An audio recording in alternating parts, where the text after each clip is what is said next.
dahil nakalusot na doon sa committee level, dapat ba na mas mangamba ang panig ng Vice President doon sa development sa House, sa Kamara? Kasi nung una ang lumilitaw, sabi, ay wala yang numero, ay kahit sa committee level hindi yan lulusot. Pero kahapon nung inanunsyo, 55 na members ng committee yung nag-approve. I think mas malaki nga eh. Over the weekend, nag-overdrive sila sa trolls nila, no? At sinabi na yung pumirma daw ng report ng committee nag-atrasan na. Number one, fake news yun. Wala pang, over the weekend, wala pang report ang committee. Kahapon lang nagkaroon ng report.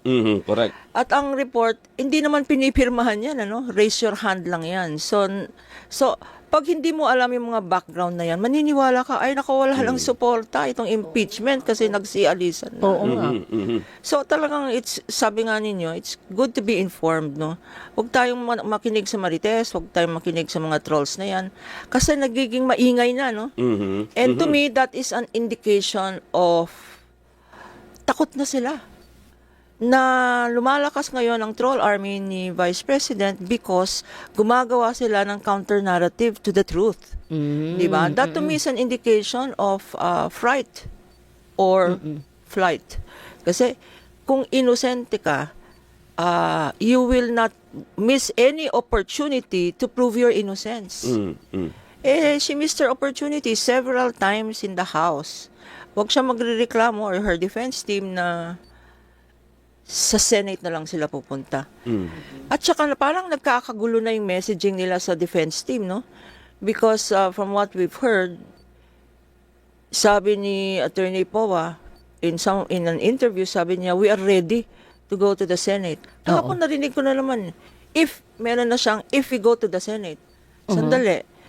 Dati, ready na kayo. Ngayon, parang hindi pa kayo Siguro tinamaan nga ng laptop yun sa ulo. No? Yun ang sinasabi ng trolls eh. Hindi ba? So hindi natin alam. Wag na lang tayong sayang lang ang load ng cellphone nyo. Hindi ba? Pag ganyan. Makinig na lang tayo dito sa tandem ng bayan. Yan. Oo, tama naman po si attorney. Pero attorney, yung pong ganyan na mga naratibo na if we go to the Senate, yan po ba ay pagkukondisyon din sa isipan ng mga tao na ito ang pwede pang mangyari, huwag kayo makapante, pwedeng ganyan, pwedeng ganyan. So, hindi lang kinukondisyon, talagang ginugulo. Parang may intensyon na manggulo, no? Because yung final, maalala ng mga nanonood at kayo, no? Opo. Nung nasa House at binigyan siya ng opportunity, the Vice President, to file an answer, hindi siya nag-file ng answer. Nag-file ng petition sa Supreme Court. At sinama, hindi lang ang House, sinama ang Senate President. Oo nga pala, no? Sinama si Senate President. So, ang sabi namin mga lawyers, House ang question mark eh. Wala daw jurisdiction ng House. Bakit sinama dyan ang Senate? Ngayon, parang yun ang plan B nila. Although mutan academic na sa Senate kasi hindi nag-issue sa House kasi hindi nag-issue ng restraining order ang Supreme Court, nabigo sila. So meron silang plan B. Baka pagdating sa Senate, sasabihin nila na teka, meron pa kaming pending case dito against the Senate. Hindi natin alam kung anong sasabihin nila. Baka jurisdiction na naman, baka political harassment. Sasabihin nila, bias ang Senate. Marami yan. Pero that seems like their insurance. Attorney, siguro po dun sa pagdating dun sa committee report, syempre, ang kasunod na niyan if makalusot yung articles of impeachment. Yes. Alam naman natin na kapag articles of impeachment, hindi naman dapat dun sa lahat ng articles na yun ay ma-prove na guilty siya even if isa lang po. Isa hindi lang, po ba? pwede. Isa lang. To you, attorney, ano yung strongest doon sa mga naging accusation sa kanya plus yung ina-expect na sagot natin sa kanya, yung pwedeng maging talagang malaking dagok sa kanya kung hindi niya masagot na maayos? Okay, ibigyan ko muna ng background, no. Pagdating ng May 11 kasi I think is the schedule, no. At kailangan 106 votes, 106. which is 1/3, no. So when that happens, immediately transmit ng House sa Senate, tatanggapin ng Senate President, i-inform niya na tinanggap ko na, and then he will immediately, according to Tito Sen, he will immediately create an impeachment court. Okay. Anong ibig sabihin ng yon? Mag-o-oath of office. Mag-o-oath of office ang members ng Senado, and under the Senate rules, kung makita natin kung hindi nila babaguhin, bago pala mag-oath of, no, after they take their oath of office, approve nila yung Senate rules of impeachment. Pag hindi nagbago yan, dalawa ang bantayan natin. Because nakalagay dyan sa isang rule nila, there would be political neutrality. Ha? Anong ibig sabihin ng political neutrality? You cannot discriminate on account of your political affiliation. So yung mga senador dyan na bumoto na, nagsabi na that they will be loyal to the Vice President even without looking at the evidence, pwedeng i-question yun. Where is your political neutrality? You are here to serve the people. Tapos, specifically sa oath of office nila, nakalagay doon, I shall observe impartial justice and follow the Constitution and the laws, no, and the rightful laws. So dalawa yan. Kung nag-violate sila, sino ang i-judge? I-judge sila ng mga taong nakikinig. Yun. So, Pero yun yung may isang senador, partner, nagsabi na siya, nandun pa nga siya sa The Hague nung sinabi niya, sunugin niyo man ako, ang lalabas pa rin ay, baka Duterte ako. Kahapon, si So, Senator Robin Padilla, yun ang sabi din, niya, attorney, dahil daw nasa minority sila, tungkulin daw nila even yung pag-convene ng Senate Impeachment Court, kukontrahin daw niya kasi yun daw yung I-oppose. tungkulin nila bilang Oo. minority. Tama ba yun, attorney? baka akala niya nasa pelikula siya na sinusundan lang niya yung script ng DDS, no? That is not correct. Kasi pag senador ka, when you take your oath of office, like all public officials, ang oath mo is to preserve the Constitution and defend the rule of law. Yun ang rule mo. Hindi naman sinabi sa oath of office na I will defend, since I'm a minority, I will defend the minority position. In fact, there should be no minority or majority position. When you enter into the Senate, and even the congressman, wala na yung party affiliation. Hindi ba? Dapat tignan nila yung legislation, iboboto ba nila, ipapasa nila kung in aid of legislation. Kung in aid of legislation, wag nilang tignan ano ba yung nakakabuti sa akin. Ang tignan nila, ano ba nakakabuti sa taong bayan. That by itself, yung sinabi niya, I serve the minority, that means he only serves a tenth of the Filipino people. He doesn't serve the Filipino people at all, or whatever the minority is. So, pasok yun sa sinasabi mo kanina, na dapat, ano nga yun? Political neutrality. Political neutrality Oo. and impartial justice. So, kung ikaw, nagpakita ka na ng, ang tawag mo doon, leaning mo, nagpakita ka na ng... Medyo i-reconsider mo na bago pa man umakyat siguro yung complaint sa Senate, attorney? Kanya nga dapat tignan rin natin pag lumabas yung rules na yan, kasi yung existing rules ngayon na I think at that time when it was passed, kanya familiar si Senate President because sinasabi niya at that time when there was an impeachment, he was the Senate President. Tama. Really ang Senate President. Majority leader siya. Para siya ang majority leader. Kanya sabi niya, and I can believe him, sabi niya, miski na hindi ako abogado, alam ko yung rules na yan. And in those rules, maganda ang powers, ang authority ng Senate President acting as presiding justice. He is the only one that can decide. Kunyari, may motion. No? Kunyari, may balak na mag-delay. Yan. O may balak. Nakita naman natin si Marcoleta Jr. sa House, no? Panayang interject, panayang manifest, no? Baka gawin rin ng tatay niya sa Senate, no? Not to prejudge him, but there is a mechanism in the Senate rules that the presiding justice, Tito Sen, can say, out of order ka, or immaterial yung tinatanong mo, no? And he can only decide. Pag may yun pala ibig sabihin ng out of order na, di ba, yung, o sige, nag-manifest ka ng kung ano dyan, kung singit ka ng singit, kina-cut off mo yung, kung ano man yung sinasabi nung na binigyan nung pagkakataon na magsalita, you're out of order. Tama Sasabihin po. niya. Yun po. So he can rule on that. Ngayon, pag meron namang motions, hindi mo pwedeng, kunyari meron kang itatanong, no? Hindi mo pwedeng itanong mismo, diretso. Dapat i-address mo sa chair at itatanong ng chair. So, Okay. so dapat orderly ang kagaya ng nakita natin sa House, no? Hindi tinatanong directly ng mga congressman, ini-address nila kay chairman. Tama. Chairman, tapos si chairman ang nagsasabing please answer. So, kailangan ba ng abogado doon? Hindi. Kailangan lang ng nakakaintindi, nagbabasa. Kasi you don't need to be a lawyer to understand it's right in front of you. Oo. Miski na hindi ka lawyer, maiintindihan mo ang ibig sabihin ng nakaw na yaman.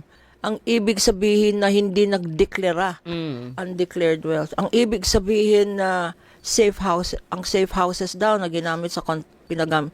Ang renta noon, 250,000 a day. Aray ko. Maniwala ka ba na gano'n ang rent ng A isa? day. A day. Miski na pumunta ka sa 6-star resort dito or sa abroad, wala naman to 250,000 a day. And where are those safe houses? At ano ang pag-confidential funds ang ginamit? You are required to report saan mo ginamit yung funds na yan at ano ang information na nag-gather mo. Kasi ang dami mong binayaran ng rewards. Kumbaga, ang laki ng ginastos mo. Anong malaki nakuha natin ng gobyerno dito? Oh, ano Correct. bentahe? Oo. Yeah, because you paid rewards Oo. to Mary Grace. You Pero, paid... merong mga nagbibida-bida, partner, attorney. Ba't hinahanap niyo ang paliwanag dyan? The word itself, confidential nga eh. Bakit namin sasabihin? Oo, Sa amin lang gumaganyan yun. Sila. Oo. Pero Pero ba yun? Hindi po kasi the funds may be confidential but there must be a purpose for the funds. Kagaya ng the use of aliases. Maraming nagsasabing kanya naman Mary Grace yan, kanya naman ganyan eh kasi aliases are allowed. Pero teka, meron tayong joint circular ng COA at government agencies Oo. na pag-use of aliases, dapat yung head of office. And here, you're talking about the OVP, and your Office of the Vice President herself, or when she was then secretary, yung aliases na yan, yung totoong pangalan, nakalista at nakalagay sa isang safety deposit box. Kasi para pwedeng i-audit because you cannot be an alias and receive money. Oo. Hindi ba? Dapat O di lahat na lang tayo mag-alias. Kumuha na lang tayo, mag-collecta na lang tayo ng pera. Paggamit ko na lang yung pangalan na fictitious Mali! naman. Mali yun. Mali yun. Pero teka, ngayon ko nalaman na meron palang ganyan na dapat, kumbaga, ay nasa safekeeping yung mga Correct. pangalan. Ngayon, ang totoong pangalan. totoong pangalan. Ngayon, attorney, sa palagay mo, yan din ang magiging, kumbaga, yung pinapa-open na envelope noon, doon kay sa impeachment ni Erap, oo. Sa palagay mo, gaganyan din. Kasi doon sa House, yung box naman ng ITR. Yung Diba? mahiwagang IR, box. Oo, mahiwagang box. Ito naman pala, meron parang isa pa ring lalagyan, sisidlan, ano, Oo. na pwedeng maging, kumbaga, ay maging contentious issue na naman sa naralapit na impeachment. Pwedeng sabihin saan ang mga pangalan na yan? Because apart from itong aliases, naging evidence din ang Statistics Authority, PSA, na sinabi na out of 2,000, mga 1,000 were not even born. Nor did they die. Nor are they living people. No? So, sino sila? Sino sila? So, records yan. Existing records. Huwag na tayo maghanap ng let us open the safe. Oo. Pati yung BIR box na yan. Donate na lang natin yung box na yan sa Mayon Volcano. Kasi, there is enough evidence on hand even without opening the box. At talaga ba, attorney? Hindi na kailangan yon. So, kung pinagtatalunan nyo na yan, mag-focus na lang tayo dun sa ibang mas malalaki. Kasi, Like, Oo. like for instance, yung AMLAC report, O ngayon, nagnaratiba na naman sila yesterday, ay, nagkamali kayo kasi meron kaming nakitang letter ng BPI na nagsasabing glitch yan ng computer. Okay? Ala. Na dapat hindi billion yan, dapat milyon yan. Miski na billion yan. Alam nyo, kaya kagaya ng sinabi ko last time, no? Isang na-convict na public school principal, 5,000 pesos. Oo nga. Miski natanggalin mo yung 2 billion na yan sa 6.7 billion, anong natira? 4 billion pa rin. Nako. Yung 4 billion, malayo pa rin sa 88 million na nakalagay sa SALN. Ngayon, wag na nating tignan yun. SALN na lang. Ano ba ang sweldo ng isang vice president? Million ba yan? Ang sweldo ng vice president, I think, about 4 million, no? Or even less, no? Or even less. Paano ka makakakuha ng 88 million through the years? Through the years, hindi ba?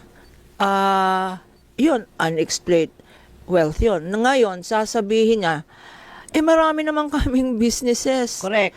Teka, si SEC mismo, Oo. representative ng SEC mismo, nagpakita ng mga 12 or 14 companies na dineclare sa GIS na either shareholder ka or yung asawa mo, si Attorney Man Scarpio, you're either a shareholder or a member of the board of directors. Unang-una, if you're in a public office, you cannot have any public interest.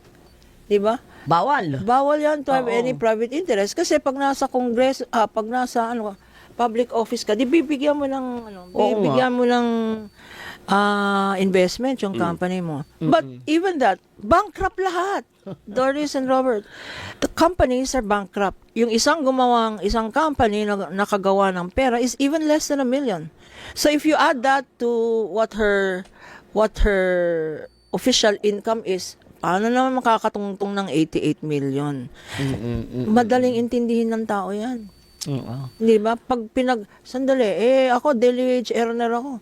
Sinabi nga ng isang congressman at nasabi ko na 11,000 years ko, ma-earn ko yung 88 million na yan, 6.7 na yan. Ano? Grabe, no? Grabe.